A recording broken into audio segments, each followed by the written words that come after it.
જેસલમેરથી અમદાવાદ જઈ રહેલી બસમાં મોડી રાત્રે અચાનક આગ ભભૂકતા મુસાફરોમાં ભારે ભય ફેલાયો હતો અને મુસાફરો ચાલુ બસમાં જ બસમાંથી કૂદવા લાગ્યા હતા। જેમ તેમ કરીને મુસાફરોએ પોતાનો જીવ બચાવ્યો હતો તો બીજી તરફ લોકો દ્વારા સ્થાનિક વહીવટી તંત્રને જાણ કરતા ધાનેરા પોલીસ ઇન્સ્પેક્ટર એમ જે ચૌધરી તેમજ તેમની ટીમ તાત્કાલિક ઘટના સ્થળે પહોંચી હતી અને બચાવ કામગીરી હાથ ધરી તો બીજી તરફ 108 અને ફાયરની ટીમ પણ ઘટના સ્થળે આવી કામગીરીમાં જોડાયા। બસમાં ફસાયેલા લોકોને બસમાંથી બહાર કાઢીને એમ્બ્યુલન્સ તેમજ સરકારી વાહન દ્વારા ઘાયલોને સારવાર અર્થે ધાનેરા ખસેડાયા।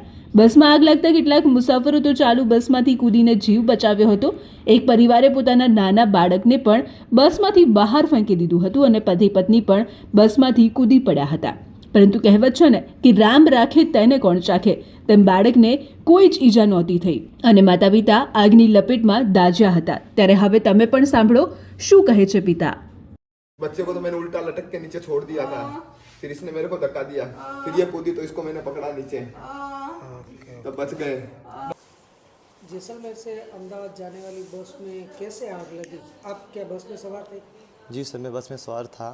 10:30 बजे जैसलमेर से रवाना हो चुकी थी। ठीक है, बाढ़ में लगभग 12:30 पहुंच गई थी।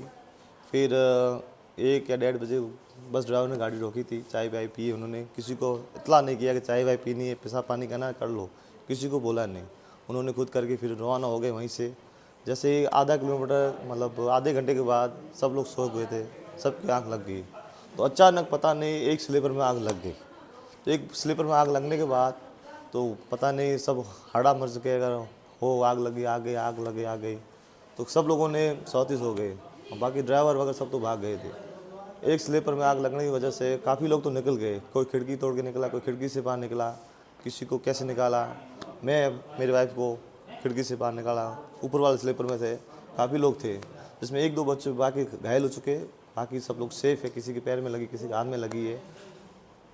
ये बस में कितने मुसाफिर सवार थे और कितने लगभग लोगों को चोट हुई? अब लगभग इसमें लगभग आईडी से देखे जाए तो 30-35 जने थे लगभग, जिसमें कुछ लोग तो बच चुके हैं बिल्कुल। बाकी किसी को ऐसा कोई अभी तक हुआ नहीं। एक को रेफर किया है, उसको पता नहीं कहाँ लेके गए, और बाकी लोग किसी के हाथ में आए, किसी के पैर में आए, किसी के सर में चोट आई, किसी कोई थोड़ा कितने लोग हो? लगभग देखा जाए बस तो 35-40 के आसपास थे। कितने लोग इजाग्रस्त हुए? इसमें जले लगभग एक जो बाकी सीरियस है उसका पूरा शरीर, बाकी थोड़ा 6-7 जने लगभग जल गए होंगे आईडी से।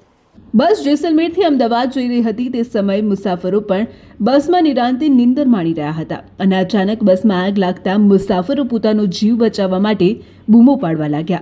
બસમાં આગ લાગતા ઘટના સ્થળે ટ્રાફિક જામના દ્રશ્યો સર્જાયા હતા। પોલીસ ટીમ ઘટના સ્થળે આવી પહેલા તો બચાવ કામગીરીમાં લાગી, ત્યારે પોલીસ ઇન્સ્પેક્ટર એમ જે ચૌધરી દ્વારા બસની ઝીણવટભરી તપાસ હાથ ધરવામાં આવી હતી કે કોઈ લોકો હજુ ફસાયેલા તો નથી ને। તે બાદ પોલીસ દ્વારા તાત્કાલિક ટ્રાફિક દૂર કરીને વાહન વ્યવહાર શરૂ કર્યો હતો અને સ્થાનિક તંત્રની સક્રિય કામગીરીને લઈને મોટી હોનારત ટાળી હતી। તો બીજી તરફ આ ઘટનામાં 7 જેટલા લોકો ઇજાગ્રસ્ત થયા હતા તો એક વ્યક્તિના મોતના સમાચાર પણ સામે આવ્યા છે। આગની લપેટમાં બસ અને બસમાં રહેલા મુસાફરોનો મોબાઈલ સહિત સામગ્રી પણ બળીને ખાખ થઈ જવા પામી હતી। ત્યારે ધાનેરા રેફરલ હોસ્પિટલની ગંભીર બેદરકારી સામે આવી છે, કેમ કે આગની લપેટમાં આવેલા ઇજાગ્રસ્તોને જ્યારે સારવાર અર્થે ધાનેરાની રેફરલ હોસ્પિટલ ખાતે લાવવામાં આવ્યા હતા ત્યારે હોસ્પિટલનો સ્ટાફ હોસ્પિટલનો દરવાજો બંધ કરીને મીઠી નીંદર માણી રહ્યો હતો। 108ના કર્મચારી દ્વારા વારંવાર દરવાજો ખખડાવતા સ્ટાફ દ્વારા દરવાજો ખોલવામાં આવ્યો અને તે બાદ ડોક્ટરે આવીને સારવાર ચાલુ કરી હતી। પરંતુ અહીંયા મોટો સવાલ એ ઊભો થાય છે કે ડોક્ટર અને સ્ટાફ પ્રાથમિક સારવાર કરીને ગાયબ થઈ ગયા હતા અને ઇજાગ્રસ્ત લોકો પીડાથી કણસી રહ્યા હતા, પરંતુ કોઈ જ જવાબ ન મળતા એક પતિ પોતાના પત્નીને ખભા પર ઉચકીને અન્ય હોસ્પિટલમાં જવા માટે મજબૂર બન્યા હતા। ત્યારે હવે તમે પણ સાંભળો શું કહે છે રેફરલ હોસ્પિટલની સારવાર બાબતે। आने के बाद हम वहाँ से पुलिस की गाड़ी में यहाँ पे आए। यहाँ पे आने के बाद यहाँ पे ट्रीटमेंट 2-3 घंटे से मरीज रो रहा है, कर रहा है, दर्द हो रहा है। उनको सिर्फ एक बोतल लगाई है और प्लस एक इंजेक्शन लगाया और कोई सेवा नहीं की।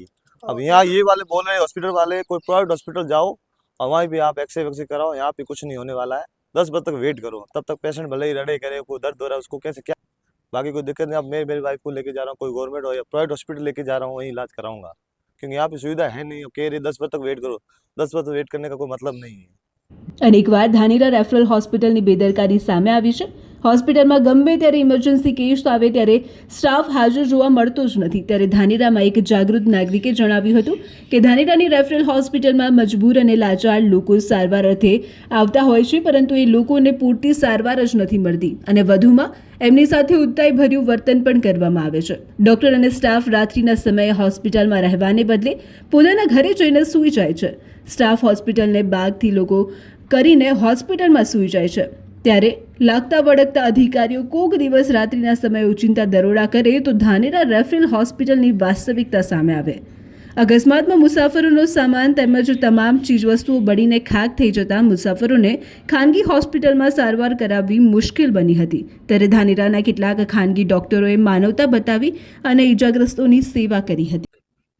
જેસલમેરથી અમદાવાદ જઈ રહેલી લશ્કરી બસ ગુજરાત રાજસ્થાન બોર્ડર પર ધાનેરા તાલુકાના નેનાવા ગામ નજીક અચાનક મોડી રાત્રે આ લશ્કરી બસમાં આગ લાગતા દોડધામ મચી જવા પામી હતી. સ્થાનિક લોકો, પોલીસ, ફાયર બ્રિગેડ, 108ની ટીમ તાત્કાલિક ઘટના સ્થળે આવી પહોંચી હતી અને બચાવ કામગીરી હાથ ધરી હતી. તો બીજી તરફ તમે મારી પાછળ જોઈ શકો છો કે બસ પૂરી તરહથી આગના લપેટમાં આવી ગઈ હતી અને સંપૂર્ણ બસ બળીને ખાખ થઈ જવા પામી છે. સ્થાનિક વહીવટી તંત્રના સારી કામગીરીને લીધે અત્યારે મોટી હોનારતને બચાવી શકાયા છે.